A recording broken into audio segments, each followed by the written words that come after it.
astronauts. You are going to continue working on counting syllables in words. So here is your syllable spaceship mission. You're going to look at each slide and there's a word in the middle. So this word is water. If you're looking at it, you're not sure what the word is, there's a handy dandy speech box down here that you can click. Water. And it'll tell you what the word is.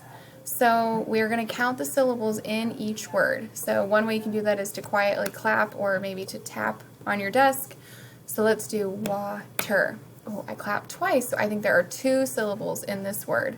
So I'm going to move the spaceship that has the number 2 in it just somewhere near the water to make it really clear that that is your answer.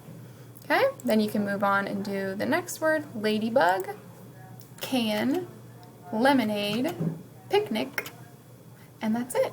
And then always, always, always don't forget to go back to Schoology and submit your assignment so that we can see all your fabulous work. Good luck!